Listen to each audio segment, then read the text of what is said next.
Bem-vindos à nossa microaula de hoje. Hoje vamos trabalhar com abstracionismo. Mas o que vem a ser o abstracionismo? Você vai saber tudo o que você precisa para fazer as suas provas, desenvolver-se no seu... E aí uma ideia bem objetiva, esse é o nosso mote da aula hoje, a nossa razão, a razão dessa microaula de hoje é trazer para você aquilo que você precisa entender sobre o abstracionismo. Vamos então ao nosso conceito.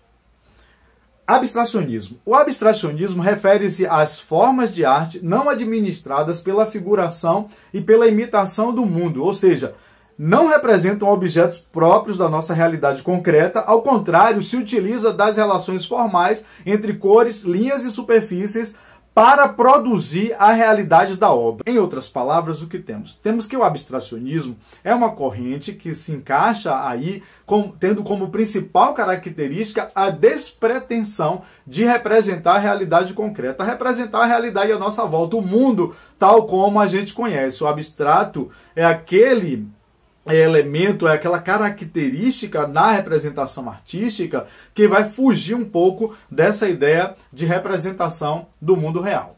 A arte abstrata, ela tem origem no contexto das vanguardas europeias.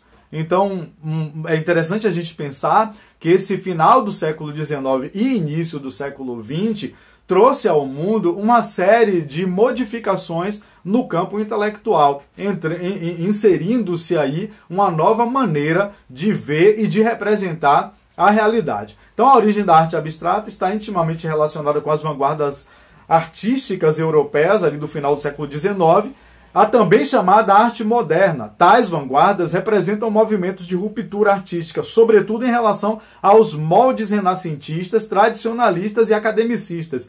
Estes moldes eram pautados no modelo de arte greco-romana, onde o conceito de belo é a sua principal característica. O que isso quer nos dizer? Isso quer nos dizer que dentro do espectro e dentro do pensamento e das ideias que surgem aí das vanguardas europeias e mais especificamente aqui dentro da arte abstrata, o conceito de beleza ele vai sofrer variações. Ele não será o mesmo conceito de beleza que formulava ali e que direcionava toda a produção artística desde o Renascimento, ali no século XVI, que buscava esses modelos, essas ideias, esse ideal de beleza na cultura greco-romana. Daí o nome Renascimento. O Renascimento é exatamente esse período intelectual, artístico e cultural que se desenvolve ali na Europa no século XVI, tendo como principal berço as cidades gregas de Gênova e Veneza, Florença também, e outros centros ali italianos. A Itália ela vai ser o berço do Renascimento, e tem esse nome exatamente porque é a ideia do renascer da cultura greco-romana. Então,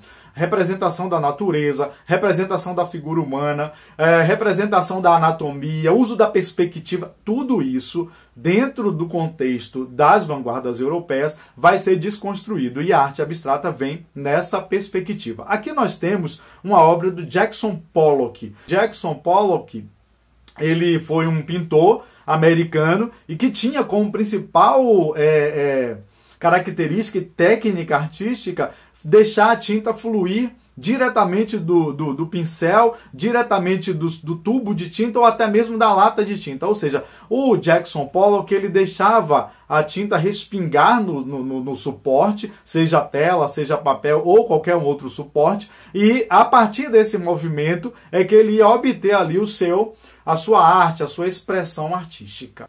Veja que isso é completamente diferente daquela ideia greco-romana, daquela ideia academicista. Bom, nós temos aí as vertentes do abstracionismo. O abstracionismo ele se bifurca aí em duas vertentes, ou seja, duas maneiras de produzir, duas concepções diferentes.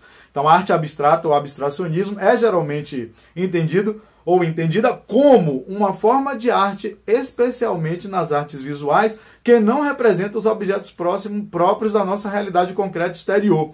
O abstracionismo divide-se em duas tendências: abstracionismo lírico, expressivo ou formal, e o abstracionismo geométrico. Aqui nós temos duas representações dessas duas vertentes ou tendências. O abstracionismo lírico, observe que aqui no abstracionismo lírico nós vamos ter formas mais fluidas, profusão de cores, vamos ter ali o esfumaçado, uma gradação, um degradê, mas nós não teremos linhas, teremos curvas, teremos uma arte mais fluida, mais solta.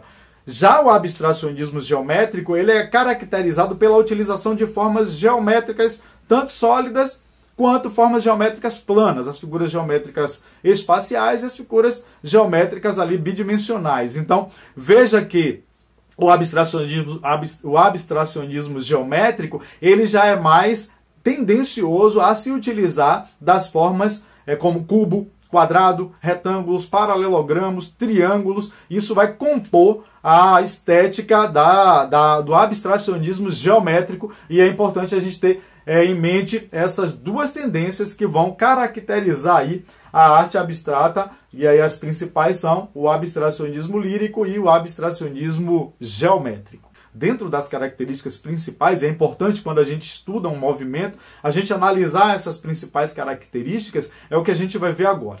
As principais características da arte abstrata são arte não representacional. Então, quando cair lá na sua prova, venha logo à sua mente essa ideia de uma arte não representacional. O que quer dizer isso? Quer dizer que o abstracionismo não trabalha com formas do mundo real, do mundo concreto. Segunda característica, ausência de objetos reconhecíveis. A segunda característica está aí já imbricada na primeira. Então, arte não representacional, ausência de objetos reconhecíveis. Uma arte subjetiva. Oposição ao modelo renascentista e à arte figurativa. E a valorização de formas e cores, linhas e texturas. Então, veja, essas são as principais características da arte abstrata. É uma arte que não é representacional, e esse é o ponto principal. Uma arte que se contrapõe ao ideal renascentista, aquele ideal de beleza, aquele ideal de perspectiva, aquele ideal que vem pautado lá na ideia dos greco-romanos. Aqui nós temos uma obra do Petit Mondrian, essa obra de 1930. Veja aqui que nessa tela nós percebemos aí a utilização das cores primárias, o amarelo, o azul e o vermelho, e nós temos basicamente linhas e formas geométricas planas, quadrados e retângulos, mais basicamente. A obra do Petit Mondrian vai nessa linha, ele se desenvolve, o seu trabalho, os seus estudos vai se desenvolver no minimalismo. Então nós temos aí uma redução na paleta de cores e temos uma redução também na quantidade de formas geométricas ou na variedade dessas formas, se limitando aos quadrados e aos retângulos. O Petit Mondrian se encaixa no abstracionismo geométrico.